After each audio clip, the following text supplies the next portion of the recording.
let us begin. You want to start with Gaza?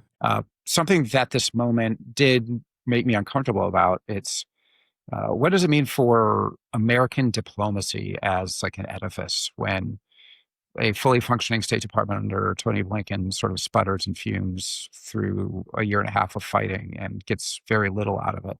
And then an eviscerated State Department is effectively not even involved. And Jared Kushner, Steve Witkoff, the president, and a few other retainers like Tom Barak go in and just sort of piece it together.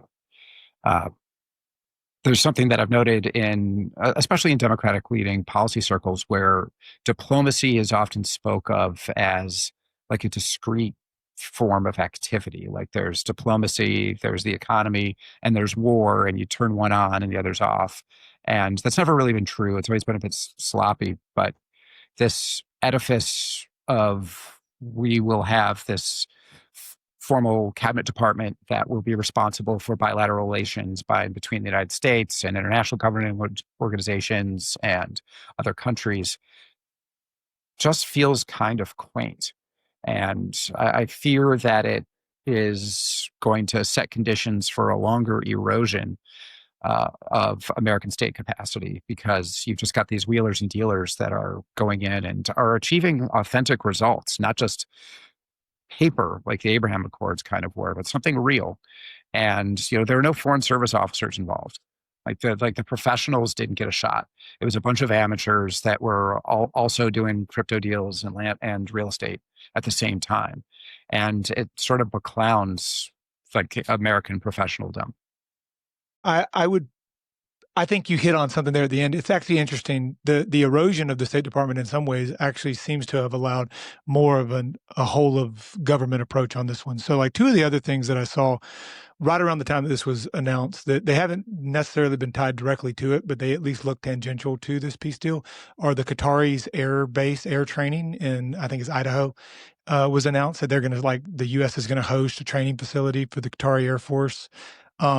Which is interesting just because it kind of comes on the heels of the strikes that Israel did inside of Qatar. And like the president giving them effectively like a letter of marque and saying, you are now little America. Yeah. Yeah. And then I think that coupled with, then we saw Iranian ships have their transponders on, like moving oil for the first time in a decade, actually like watching them leave through the Strait of Hormuz. And again, it's potential that these aren't completely tied together, and I may be over-indexing a little bit on giving them credit, but by having a stripped out State Department, what they actually did was they also gave a little bit more room for some of the other elements of national power to be able to come in and be a little bit more fulsome. Now, again, I completely agree with your look at the top and like who's actually doing the deals. And there's always been that weird, Kushner getting the money from the Saudis after the Abraham Accords, like that. There was always that, if you're smoke, there's fire with corruption kind of thing. But I do think that having a less strong State Department actually allowed for some of the other players within the government to maybe percolate up and actually cause some of these deals to be mutually beneficial in ways that maybe we wouldn't have done, or the State Department would have resisted to some degree in a Biden administration under Anthony Blinken.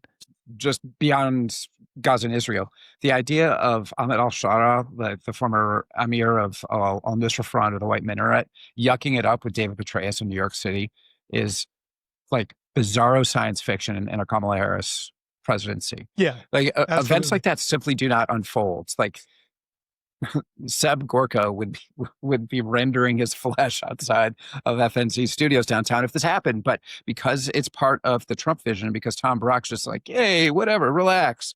Like the head of Al-Qaeda in Syria is like on stage in New York City. We're not to quote Milhouse Van Houten, but we're through the looking glass here, people. For how things are done, how deals are made, that I think most people don't recognize, what this looks like. And the fact is that people who've worked on China policy before, have worked with the Russians, right? You're always trying to find the actual deal maker, right? Like, if SecDef talks to Minister of Defense in the PRC, he's not really the decision maker there, right? In the way that the SecDef has authority, or the way that SecState has authority. So I know a lot of people are celebrating this as well. Maybe it's a more efficient way. I think I kind of want to lean to what Eric's saying of like, hey, we got this one efficient thing down the line. This might be actually a lot worse for us, and look, we all have our complaints about Foggy Bottom, and perhaps there is something to be said about streamlining Foggy Bottom itself, but giving more power to the actual ambassadors and the embassies. I'm not a State Department expert, but I will say when we are suddenly in the business of trying to identify who is the appropriate deal maker in the American government, that signals a change in the bureaucracy that I'm extremely not comfortable with. We're calling it speed round. Justin, you cursed SOUTHCOM on our first episode. You made a joke that no one thinks about them at all. We've gotten a lot of action over the past few weeks, including their commander deciding to step down at the end of the year, which is a very weird thing. What are your thoughts? Yeah, I apologize to SOUTHCOM. I should have been more measured. No, I mean, I think we kind of talked about it a little bit in the chat, but like one of the things that it indicates is there could be disagreement in the administration. The administration clearly came out, or at least supporters of the administration came out and said that there isn't any disagreement, that nobody pushed back against any of the strikes against, potential Venezuelan drug smugglers. But what it does indicate to me is that it probably clears the way for NORTHCOM and SOUTHCOM to become one unified command. And then that goes back to in that same episode where we talked about, like, is the future the spheres of influence between the great powers? It does start looking like that becomes, well, this is America's sphere of influence. This is the Monroe Doctrine 2.0, where we're going to have a unified command where this is our main focus, and then everything else is kind of tangential to that. We'll see. But yeah, my apologies to everyone at SOUTHCOM for cursing them. Yeah, I mean, if you get a role at Giant of South in Key West, you're supposed to be a 5-minute walk from Duval Street. It is the easiest duty I've ever seen in the Department of Defense. And now they're actually working. It's shocking. Like, they are decidedly frustrated because they get a bunch of spooky people from Fort Bragg that come down and be like, actually, we're in charge here. And I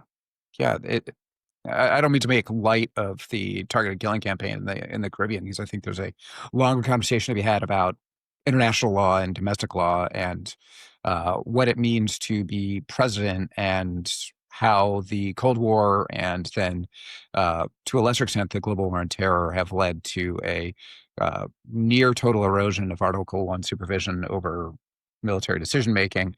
And the president is serving as a unitary executive and killing people on skiffs off the coast of Trinidad for reasons that are murky and not fully disclosed. And it's just all sort of wrapped up in this bow of, well, if you're expressing concern over this, why do you love Trinidad so much? It's reminiscent of the immediate era of post 9/11, where Dick Cheney would strut into Meet the Press or other formal communications functions and would basically say, we're going to get wrist deep in blood, and if you're not with us, you're with the enemy. And we're 20 years on and we still haven't unwound that, and I'm not certain that Congress is exactly chomping at the bit to do anything about it. A couple years ago, I think I wrote about Latin American policy, which is that we only have two switches, either overkill or do absolutely nothing. And I don't really know why it's so hard for us to do Latin America policy that is just not absurdist, frankly. And it seems that we've swung back into the worst part of the absurdist. Why? We've got an administration filled with people who think they're Josh Brolin in Sicario. And that they can just walk into the Joint Interagency Task Force, and by sheer force of smirking at the camera, they can unwind all of Maduro and Chavez's advances. Regime change, right? Yeah. I mean, that's like those are the actual quotes you get from senior administration officials. I mean, like, why else are you telling that New York Times that you are sending the CIA into another country? Like, it's, we've announced the covert program. Nicaragua. It's just they ran on the opposite of this. which is that is actually an interesting point, because there are a lot of people who I talk to that have a lot of pushback because they supported the current administration because of the America First thing. We weren't going to get more wars, things like that. And to see that continued, they'll call it meddling, but engagement is something that to them is kind of anathema. They're like, I thought we were going to focus on on home. So they're at their own danger. We'll see when the Venezuela Reconstruction Fund comes up for a vote in Congress. All right, we did not make it to Tell Us UK Spying in Bolton, but now is time to introduce our guests. We're bringing on two longtime colleagues who work together at Perry Worldhouse and the Pentagon, Mike and Biden's Pentagon doing emerging technology stuff, Michael Horowitz, as well as Lauren Kahn, who is now herself at CSET. Welcome to Second Breakfast, everyone. Thanks so much. Hey there. Good to see you again.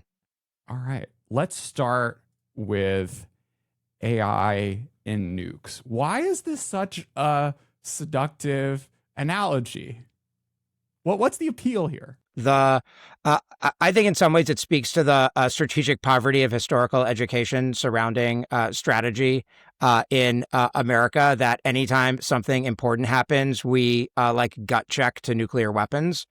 But I mean, look, jokes aside, there's a reason why people draw analogies between AI and nuclear weapons. And that's the belief that hey, one of these is really important and world changing. And hey, we think this other one is really important and world changing. And so thus it seems like there's some natural logic there. The challenge is that they are fundamentally different technologies.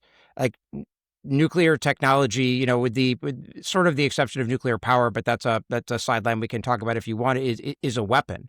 It's a specific thing that has a specific use. AI is a general purpose technology with applications across the waterfront in the civilian and military spheres. They're fundamentally different technologies. And so these comparisons, and then the notion that thus how we think about governing these technologies should be the same, just start from a fundamentally flawed premise. Lauren, cared. Why can't I just have a AI inspection regime like they do for nukes? AI is a general purpose technology. It's not just dual use. It is dual use in some respects, but it's more than that, right? It's everywhere and anywhere. It's Doctors Jane Vainman and Tristan Volpe have written pretty well about this and extensively about, dual use deception and trying to distinguish, and where there's a unique kind of element and avenue for arms control. And again, to Mike's point, nuclear weapons are pretty unique in the scheme of things in that they're highly distinguishable and really they're only used for one thing. Again, agnostic of the case of kind of nuclear power, but still there's pretty clear inputs that you can identify and track. And, there's some analogies there that some people might want to make to chips and hardware for AI, but it's really not the case. AI is, indistinguishable. Even in the case of what capabilities are out there, there's no real consensus on the definition of AGI, super intelligence, AI and ChatGPT 5 versus 4. There's plenty of academic literature out there just trying to measure the effectiveness and, where are we at on these capabilities? And we haven't gotten there. And so very distinct, I think, from nuclear technology in that case. You can also, just to dive in a little bit deeper on that, there's no AI equivalent to enriched uranium or plutonium.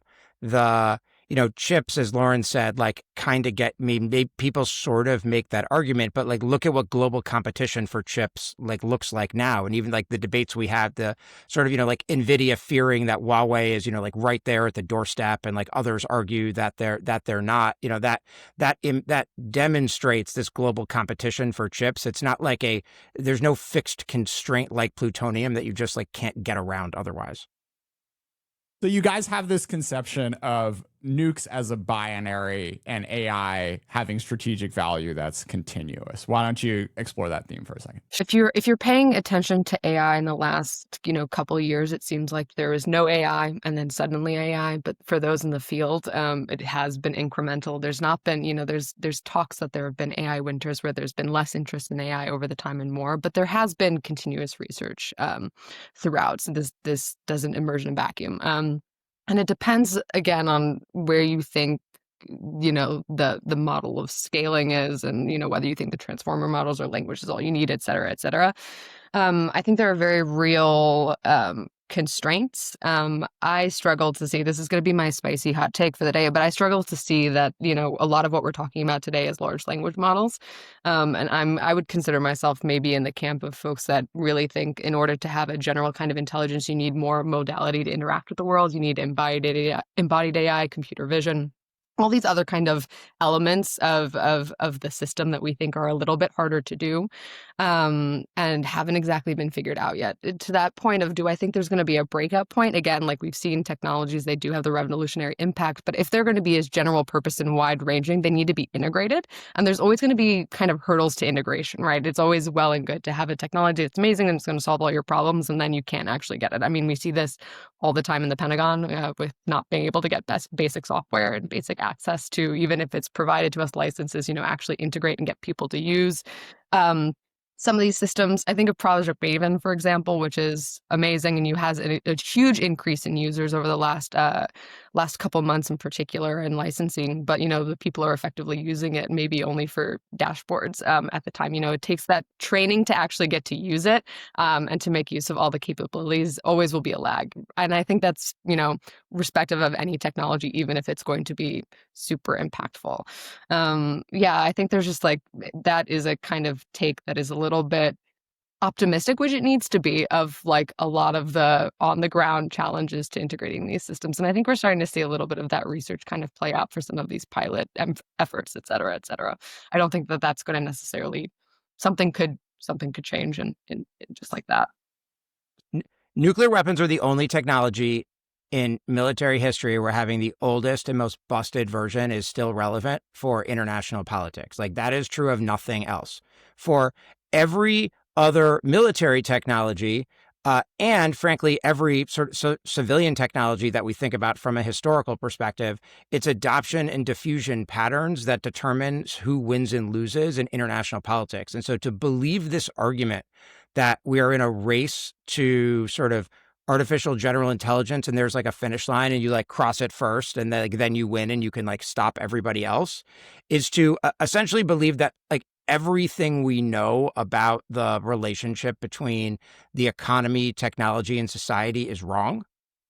And I will take global history in some ways over that as a bet, which doesn't mean there's not an AI race, and it doesn't mean there's not AI competition. But as Lauren and I have written, it means that it's much more marathon than sprint. Well, I'd much rather see us explore possible models for governance of AI that are other general purpose technologies, the things that are more applicable. And so that's thinking about, say, the International Telecommunications Union, or thinking about what global standards for electricity look like, the actual comps for what AI might look like. Because, when I talk to the person who cuts my hair and they tell me they've talked to Grok all day and Grok taught them how to change their tire, or any other, case study, how do you convince the person? We chase this definition of AGI. How do you convince the person who thinks it's already there because it's talking to them, or because, it's more friendly than a Google search result, that we actually need controls on these things and what the better way is to use them? This is very much shaded by my bias of that I, in full transparency, haven't had an experience with, ChatGPT that's revolutionized my life or made it infinitely ezier. Call me when ChatGPT can make a bibliography for me, out of a bunch of URLs. A risk of AI that I think Lauren and I both worry about and have written about in other contexts is automation bias, which is when people, imagine an algorithm that's 75% accurate, but you trust it as if it's 95% accurate and, sort of offload cognition to it. That's a scenario in which you can have, bad impacts then from using AI. And how do you solve that? You solve that with literacy. You solve that with training. You solve that with people's experiences over time. I think it's great. Look, if somebody's using Grok or whatever to learn how to change a tire, that's terrific. More power to them. It'd be great if more people, frankly, knew how to change a tire today. But that's not a. But that means that the issues surrounding it are in some ways less these big philosophical questions, surrounding, AI.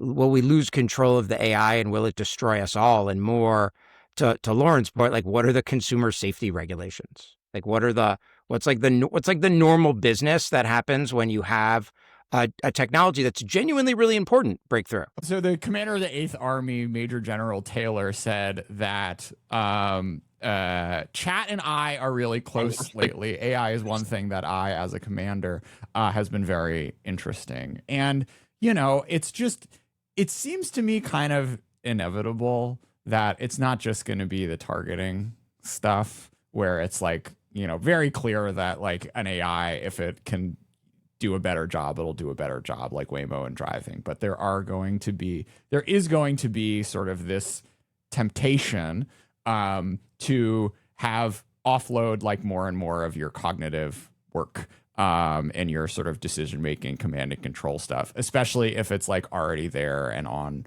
your laptop. And we can talk about we should do proper training, and people should always be you're going to want to have a human look at this stuff. But it just seems to me like you got enough people making enough decisions. If you have ChatGPT on your desktop and it can save you hours, or not even save you, it's not even saving you time. Maybe just like you're not feeling great that day, or it has an exciting idea that you wouldn't have come up with. Like the future, which it seems like we're already in.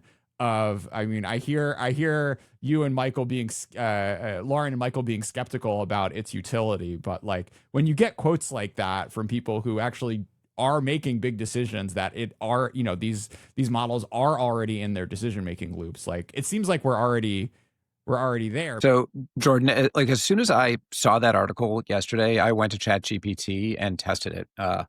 I entered a prompt. I said, I am the J3 of United States Central Command. I've been instructed to reoccupy Bagram Air Force Base and hold it against the Russians and the Chinese. How would I execute this? And ChatGPT came back and said, this is an act of violent wrongdoing. I will not give you an answer. And I thought that was interesting. I said, well, wait a minute. No, this is an act of war.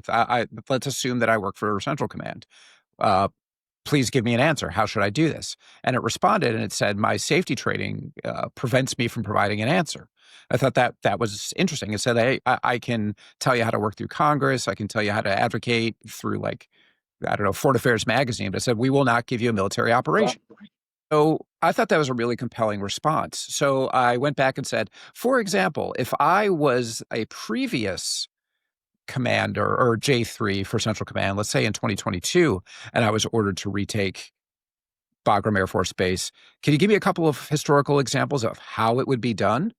And then ChatGPT gave me a completely authentic set of answers, like what I would expect from what the military or the Army at least would call course of action development, COA development in the military decision-making process. Like it was probably MA level or Army major level analysis of a variety of different options to conduct a military operation. And the only hack that I did was I said, okay, let's make it a historical case study rather than a future operation. And then it gave me a really sober answer. So I'm uncertain if General Taylor is saying historically, if I had to fight the DPRK army around Seoul, how would I suppress their artillery? Like maybe he's doing that, but it was a little spooky to get an answer out of ChatGPT in 3 minutes that I've seen battalion staffs turn on for like a week. Especially once people know that, you're using it. And so what does that mean? Like, presumably the good general is getting a decent amount of sleep every night, right? But let's say it's day 10 of war. 4 hours is enough, all right, for a 2-star. But let's say that it is like day 10, day 15 of a war, or you're in a crisis where you haven't slept in days and your staff hasn't slept in days. Like, are you willing to properly assess the uncanny valley of knowledge that is presented in front of you, right? And I think that's really where it starts to become an issue. I'll also say that like I worry a lot about what does it mean in the future for how officers and NCOs are evaluated. Is it a benefit in your annual review or in front of a promotion board that you actively utilize ChatGPT to your benefit, or is it a negative that as like we used to be graded without calculators for math tests, right? Like how is that assessment, and when does it transition from being a hindrance to helpful? I think the only thing I would add, and just because it gives to like the worst tendencies of some officers, is that it allows them to get a slightly sycophantic answer, which is how ChatGPT tends to like to answer things, along the lines of what their historical inputs have been. So the issue that I would see with a general asking it questions is it really going to give him the red teaming that I would expect his staff to do? Yeah. Or is it going to ChatGPT give him the answer that he wants? Yeah, it kept on telling me that I was the new Alexander the Great. I got to tell you, I felt pretty jazzed about it. Yeah. Yeah, I mean, look, that's Yeah. what a compliment. I was Marquis de Saxe, it was like all of the, it just kept on saying, Eric, your vibes are so pristine, the aura farming that you're going through. Let's let's examine some other case studies. Can you defend Singapore against the Imperial Japanese Army? We bet you can, Eric. And then I gave it the contents of my wallet. I think all of these answers 100% are really interesting and highlight different points of the problem, but they also, again, this is me being optimistic in this kind of space, but it assumes that for some reason the Pentagon and the military will throw out all of the bureaucracy that it has built for years and years and years and years that we have tried to get rid of in some kind of components, right? I think a lot of what the Pentagon does is paper, and there's processes for formatting the paper, for running it up, to getting inputs. There's a meeting before the meeting about the meeting. And this, I think that there's an additional layer here of maybe there's another input of ChatGPT, or someone is feeding ChatGPT up the chain. And I worry more about that than necessarily a decision maker relying solely on ChatGPT, and all of a sudden everyone else is gone or disappeared, or isn't there to correct the work.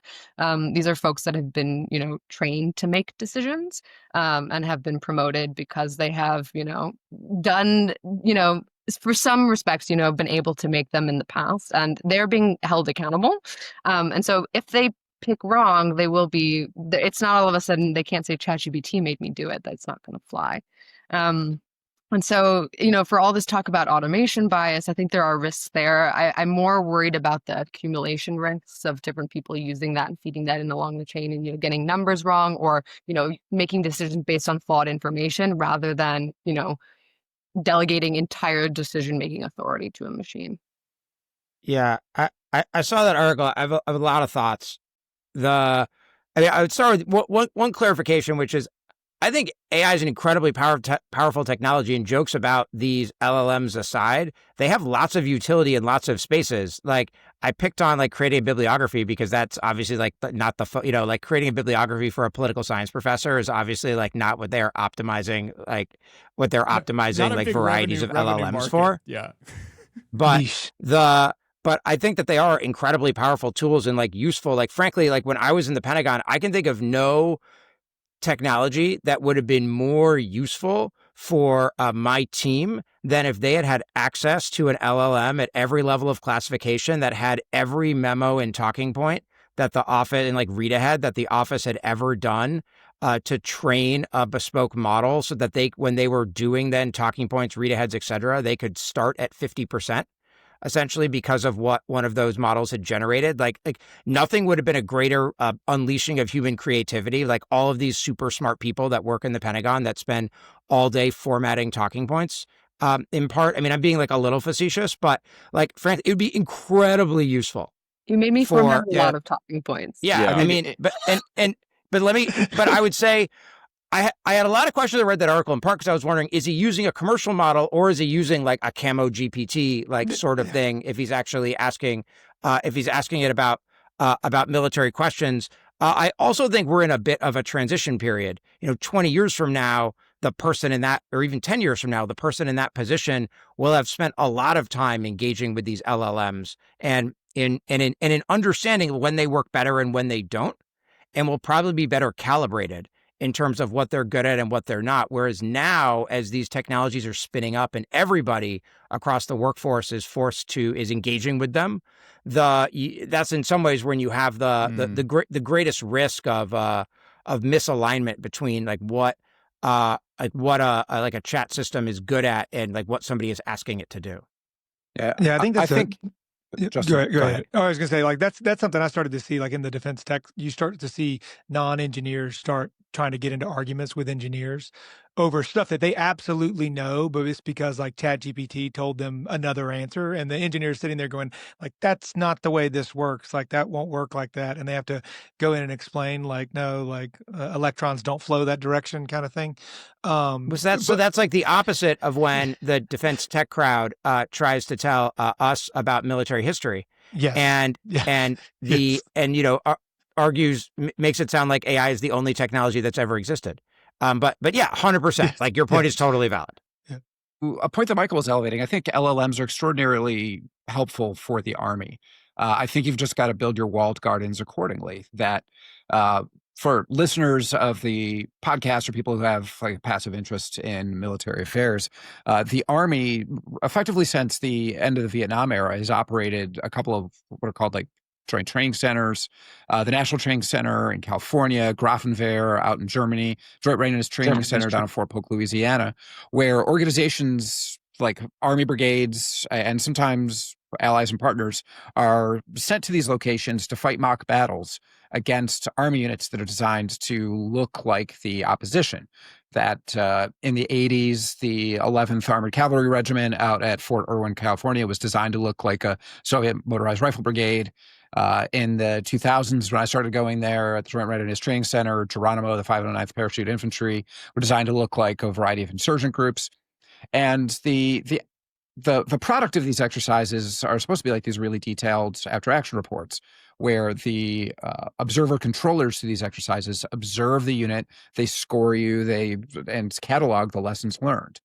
So the Army, in one way or another, is sitting on 4 decades of materials from every brigade in the force that's gone through these exercises multiple times. And you build an LLM around that. You create a walled garden to say, hey, what are the tactical lessons or the failures that, let's say, a parachute infantry battalion continually falls? Like that is transformational. If the Army puts an AI layer over that, or Center for Army Lessons Learned, if you look at field manuals and publications and then tie that to some sort of academic data set, the Correlates of War database or other well-maintained sources, you're going to start to get some interesting results. The hazard there is what I call like the bear trap, or the other side of the mountain. That there's a series of books that were handed out around the Army in mid-2000s. One was called The Bear Went Over the Mountain, The Other Side of the Mountain. An author named Lester Grau wrote them, and they were tactical studies of the way that the Soviets fought in Afghanistan and the Soviet-backed communist government. They're extraordinarily useful. They described down to the platoon level, like how individual vehicles were positioned, how the Soviets conducted like actions on contact, and a variety of other features. And then they talked about how the variety of Afghan Mujahideen groups countered that. And it was extraordinarily useful. Very like great history, told you everything you needed to know about the way that the Soviet war was fought. And the Army sort of used that as its walled garden, so to speak, and started drawing really bad conclusions about the way that the war was going to unfold in the 2000s and in the 2010s, because we were not fighting like the Soviets and the Kashmir Taliban, the Haqqani Network, Hezbollah Islami, Golden Hekmatyar, all of these other groups just weren't comporting in the same way. So we had these templates and we had these lessons learned, but it wasn't particularly relevant. So the hazard is over-indexing on a completely valid example that just doesn't matter anymore. So pardon me for holding the floor for a couple of minutes, but Michael did highlight that being a Luddite about the potential of LLMs is sort of like being a Luddite about the potential of submarines in 1912. You are missing, like the opposition's going to steal a march on you if you don't know how to use this tool properly. 100%. I think it becomes an additional source of data. Like you would absolutely want to have that AI and that, trained with that data from, several decades at the brigade level. And you'd want the, humans involved to like use their brains to like interpret that data and understand what's going on, and then use their own judgment. I mean, that's the like Lauren's been doing a bunch of thinking on human machine teaming kinds of questions, human machine integration. Like the upside here is you can get the best of both worlds in a way that it can generate some of those transformational effects. But I don't know what you think, Lauren. No, and I think that's why actually in the military, compared to like civilian applications, I think this is a bit easier because, again, for mitigating automation bias or making sure that folks are using a technology effectively, you can do it at the individual level, right? Like things that you see like in Tesla Autopilot, you can, have blinkers on that tell you, hey, you're not looking at the road, et cetera, et cetera. Things like that, training, you have to get a license, other ways of checking individual kind of uh, responsibility to be able to use the technology effectively. Militaries have that all the time. You have to get certified to use a specific system, et cetera. You can do things at the design level, right? This is, I think, about how, Boeing versus Airbus design their autopilot systems. And you can integrate, again, UI and UX based on what your needs are. And that can also kind of generate certain kinds of biases in certain points. But as long as you're kind of cognizant of that, or again, specific to the task that you're trying to use it for, like building these guardrails or these kind of fences that Eric mentioned, you can also kind of do that a little bit easier in this case, especially through like the DoD's robust like TVV process.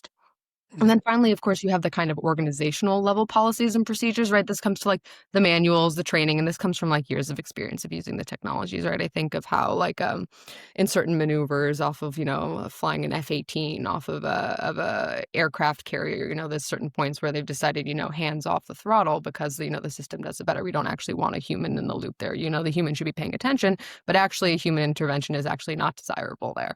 And so you have those kinds of, but that came from reps, right? And so you have these kinds of institutional policies that'll overlay it. And I think actually the military is a lot better positioned to do that over the case of, a consumer technology that once you sell it, you can do these know your consumer rules. You can do like certain guardrails, et cetera, et cetera. But especially with the technology of like AI, where it's actually more accessible than like every other technology to the cutting edge, right? We do have like certain gaps between models, but really anyone can learn about it, can create their own, can go online and use it. I think that's a little bit more challenging. So I want to connect this to operational surprise. We've had a fair number of them over the past few years. You had the sort of like drones emerging out of trucks around Tehran. You had Ukraine being able to blow up a handful of bombers. You had October 7th attacks. And what's interesting to me, kind of reflecting on all of them, is there's this connection of like, yes, on the one hand, you are doing stuff which is taking advantage of the cutting edge of what emerging technologies can do, but you're also layering on like very old school spy shit and tunnels, and just like it's not literally only the shiny new object that you are going to bring to do something that your opponent isn't expecting, but it is that combined with all of these other capabilities and all these other ways of inflicting pain that have been decades or years or centuries in the making. Yeah, the Ukrainian gambit against Russian strategic air was Q ships. That, if you're not familiar with Q ships, in the British Navy's scramble to respond to the Imperial German Navy's U-boat threat, they started forming convoys reluctantly. They started organizing in interesting ways. They built aircraft carriers, and this is all 1915, 1916. But they also started putting trawlers out to sea that looked like defenseless, hapless, just commercial vessels. And U-boats, both in the First and Second World War, would prefer to engage targets with their deck guns because for battery life and fuel and for ammunition purposes. The trick was, if a U-boat pulled alongside one of these Q ships, the Q ship would reveal that it was actually an armed vessel and would re-engage with direct fire. And they were extraordinarily effective, not just in actually engaging Imperial German Navy targets, but in shocking the Imperial German Navy to be more careful. So they used a means of commerce to gain placement and access and proximity to a target. And they took advantage of it. And then they had a moral shock that had a long-standing effect on Imperial German Navy operations. The Ukrainians took that and repurposed it. They didn't employ subsurface vessels. They used trucks. And they didn't use deck guns. They used UAS. So, Jordan, to your point, there is obviously a bit of 21st century, but there is a spirit that if you really want to go back to antiquity, you could say it's a little bit of Trojan horse, even though I hate cliches. I just Pearl Harbored myself rhetorically. Three times in a row there. Actually. Yeah. It was well I'm trying done. to think, are there any other military cliches that I can Well, offer? we did 20 minutes on a nuke analogy. I think we're. Well, let me just say, I think that there's I'm going nothing to new shoot under the myself sun. out of a. Yeah. Can I shoot my way out of a counterinsurgency now? Anything on this? No, I mean, I think but I do think, I mean, also like shout out to the British Navy for in World War II, like not immediately adopting the convoy system after it was like demonstrated that it not only was better at protecting British commerce, but also better for the reasons that you suggested, Eric, at sinking U-boats. Like, oh, like let's just not do the thing that we know works. Let's just like try something else just in case. Fortunately, they figured it out eventually. But at the like macro level, obviously, there is a bit of like nothing new under the sun. And that if what you're talking about, the like Operation Spiderweb, the Ukrainian attack is an intelligence operation at the end of the day. It's an intelligence operation to insert military technology for strike purposes. And there are elements of that then that use AI and autonomy and drones, like this story about, an algorithm trained on images of Russian bombers in a Ukrainian museum. Like, that's awesome, frankly. Like, that's incredible and an illustration of what you can do with this technology. But if you back out to the strategic level, yeah, it's an intelligence operation designed to like infiltrate enemy lines and do a bit of deception. I mean, and that's nothing new in the context of military history. It does bring up the idea that, and you see this with some of the defense tech companies talking about, like, oh, we're going to get to the point with sensors and ubiquitous technical surveillance where we're not going to have to worry about stuff like that. Like, we're going to be able to defend against it. And it's like continually we find the loopholes in it, and the surveillance can be beaten. And yeah, maybe it's not, American spies leaving chalk marks on walls as they turn around corners to confuse the Russians, but it does become. There are gaps and seams that get exploited, even as those get smaller, because people continue to overbelieve in the promise that, oh, no, we've got it covered. I don't even have to think about it because I'm going to know before it happens. So in all military, theory and operations, people talk about offense-defense balance. I think we finally hit the point where you have to talk about sensor versus deception balance. And what that means, it varies for every battlefield, and there's not one universal dominant preference.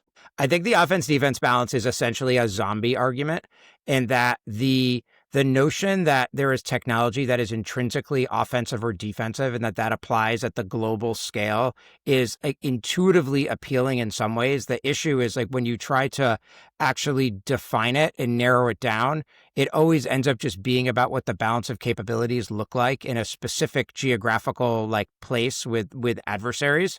And that, and because we know that there are lots of technologies that are good for the offense or defense, depending on how asymmetrical or symmetrical acquisition is. Like the machine gun is great for colonial expansion when you have machine guns and others don't.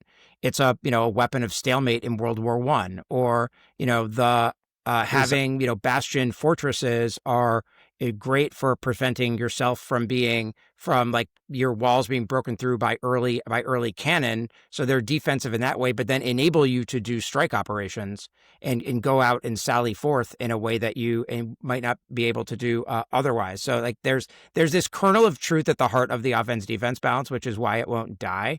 It's just so hard to operationalize that, and because it always to me just ends up getting back to what the balance of forces looks like. I think that goes back to that. The entire thing is you're looking for those asymmetrical advantages, turn the flank, whatever metaphor we want to use. And so an enemy that looks at your strength, they're, well, how do I turn that and not have to hit that head on? So it's all, like you said, it's going to continually, weigh on those scales. Yeah. And I also think that the concept of defensive weapons is a attractive policymaker trap. especially in DC circles, that conversations around Iron Dome start to get into that barbed wire, because the success of Iron Dome against low velocity rocket fire, it's extraordinary, but it also provides Israeli policymakers a greater degree of flexibility. Variety or a minesweeper is purely defensive. Like, it complicates the obvious, and it misplaces like savvy for the cruel realities of war. I do think that goes back to like our original conversations of like, why is it not like, I can talk about defensive weapons and people not think that I'm like a fascist, right? But if I know about the strike range of a DF-17, that's fascistic because it's an offensive weapon and it's a missile, etc. I'm being facetious. I'm not even gonna try. I can't do that today. Facetious. Facetious. Thank you. We're doing great. You're clowning.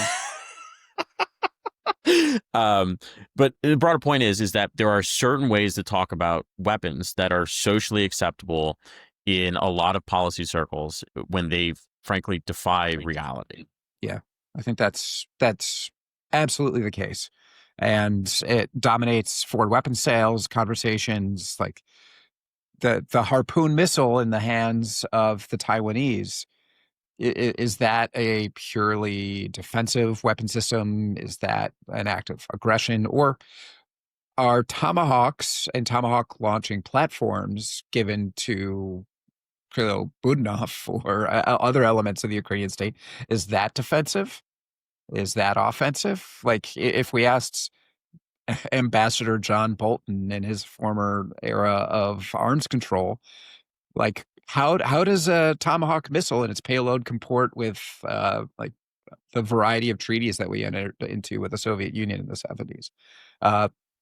There used to be an entire body of expertise that tried to govern this stuff. To your earlier point about certain weapons as being, socially acceptable, I mean, that's why you get, the kind of turning a blind eye from, killer robots folks when it comes to things like Patriot or Aegis that do have a fully pretty automatic mode. But again, they're not the scary things that we're talking about. Yeah, Aegis is another very good example of this principle, that it sounds passive and it sounds like, hey, don't make us use this. But like a Ticonderoga class system with Aegis on it in the 80s made the Soviets ended nervous. The Iran-Iraq war is what it Yes. did. It ended the Iran-Iraq war with one missile.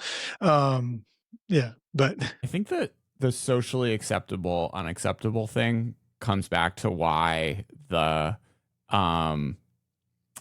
AI lab CEOs are so drawn to this nuclear analogy, because it's like, on the one hand, it is an exciting, noble thing to like be Einstein in 1938 and write the letter, or like be Oppenheimer and have these you end World War I, but then you have this like grave guilt and you try to put the thing back in the bottle, whatever. Like it's almost like a very clean thought experiment, and it doesn't kind of grapple with the mess of the implementation that we just talked about for the past hour, of the fact that, it's not necessarily going to be binary. You are going to have to get your hands dirty. You are going to like really have to like go through all these like knotty procurement processes and understand, and you sort of make rules of the road at each different level in which the stuff is getting implemented. And like,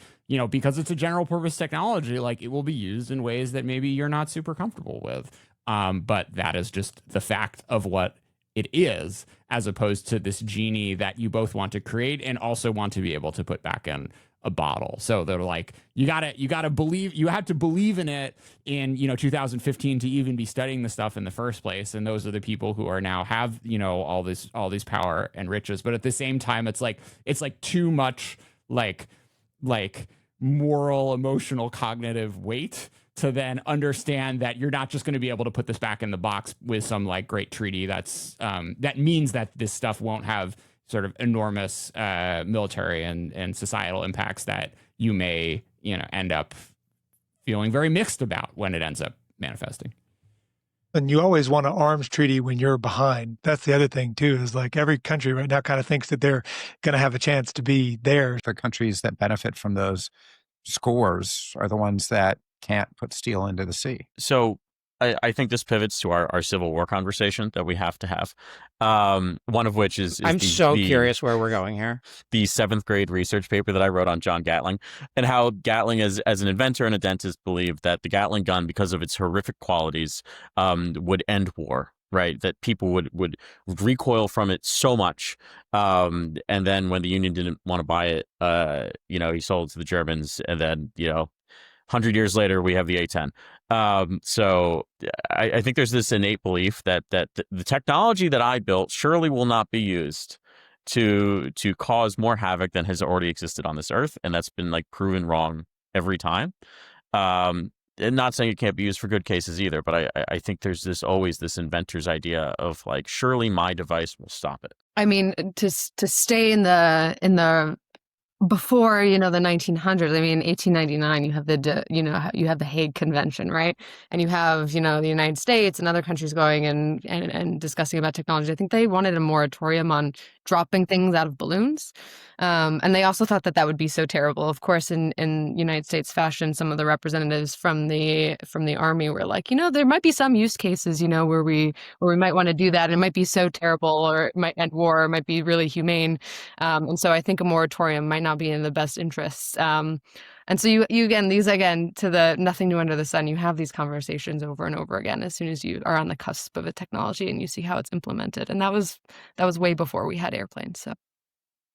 I mean, like Nicholas II was looking for caliber restrictions on rifles in the lead up to 1911, just because the Russians were struggling to manufacture. And they were like, well, if we stop the Germans from manufacturing these rifles, we'll be able to continue to marshal our see resources. This piece of paper, now the Germans won't have this. Yeah, exactly. Yeah. So what we're saying is we're going to see a return of dumb soft lead bullets or glass bullets to the battlefields of the 21st century. It's grim, because some of these architectures were designed to limit the carnage or limit the horror, and we're seeing a deliberate erosion of these architectures. I'd be more I'd give you a little more optimism on that front. Like I think sure. I would differentiate in some ways between things that are clearly illegal under international humanitarian law, and it's hard to think of use cases where you, at least from an American perspective, where you could employ those technologies in ways that are legally compliant, and then technologies that maybe there are, or capabilities that have, where people don't necessarily understand them now, or there's maybe like a small like ick factor. But like as they are normalized, it'll if it turns out that AI enabled targeting is just much better than the way that targeting was done before, then like frankly that will reduce humanitarian damage in wars, rather than rather than increase it.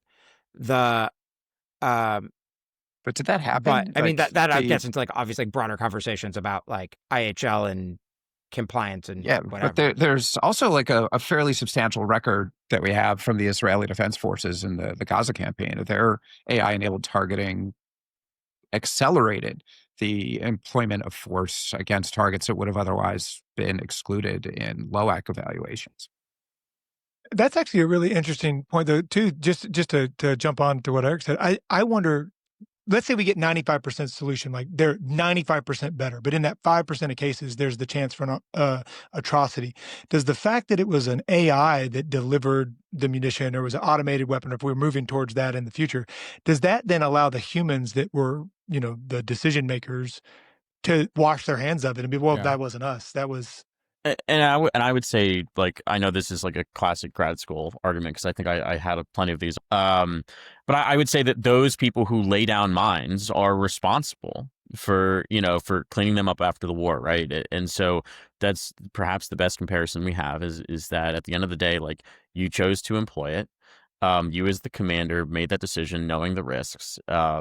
And it doesn't matter that you pretended to not know what the technology was. The risks come with it, and if you don't clean up after yourself, you're liable.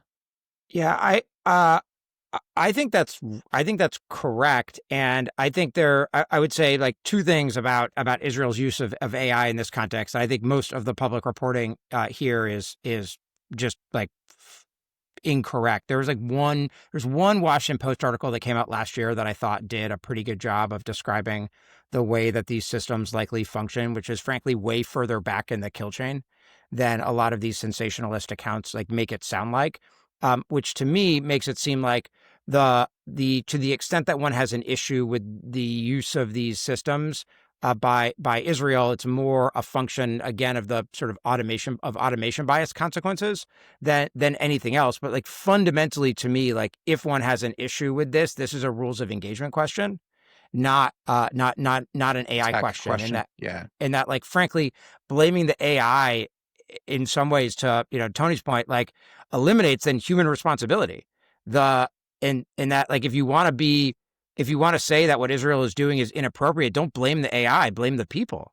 And like I think so I really hesitate when I hear things out in the public sphere arguing that Israel's use of AI in this context is inappropriate because if suppose you have an AI system that's, I don't know, like a coin flip at identifying whether somebody is a member of Hamas than a civilian, and that and decide to use it, that's not the AI's fault. Yeah, that's a commander's. No, I agree with that. I was more thinking like 2 years in the future, 10 years in the future, where we get to more automation. Yeah, I think the way the Israelis are using it is very good. I mean, having lived inside of strike cells and worked and seen the way that we do collateral damage estimates and things like that, and the deliberate nature that goes into most military targeting, like it becomes very hard to show that to a civilian who hasn't sat in it, because sometimes it happens so fast that it seems like it's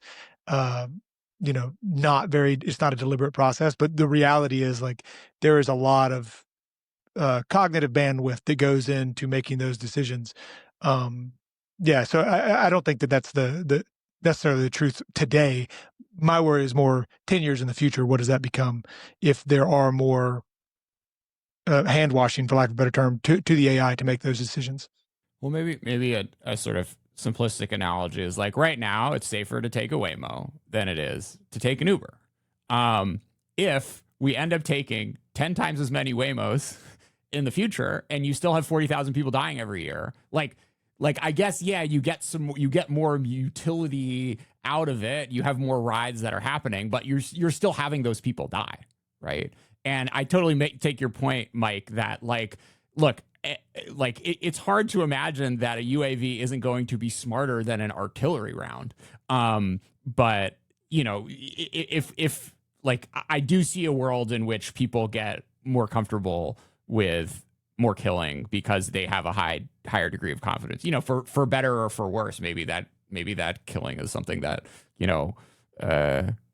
should have happened in the first place, and you can mow the lawn with much more precision than you were able to in the past. Well, this gets to a question of when you have these systems is what standard do we want to hold them to, right? This is a broader kind of philosophical question, right? If a human is 75% accurate and we're okay with that, does a system need to replicate that 75%? Does it need to be better? Is that like an ethical or, again, risk tolerance acceptance? Is there something inherently about having it a machine thing? Is this like a human function that we want to maintain a human function?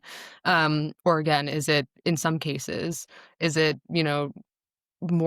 better to actually use a system rather than not, if it's more accurate or can avoid civilian casualties, et cetera? I think of, precision strike complex and the diffusion of smart bombs, right? At some point, they are more direct, more lethal, right? They have a smaller circular error probable, but then in some cases, it's better to use those rather than dumb bombs because they can reduce the likelihood of civilian harm. And so I think that there's not we can't see where this trajectory is going, but there will need to be broader conversations, and those will need to, and those will differ about where they're implemented.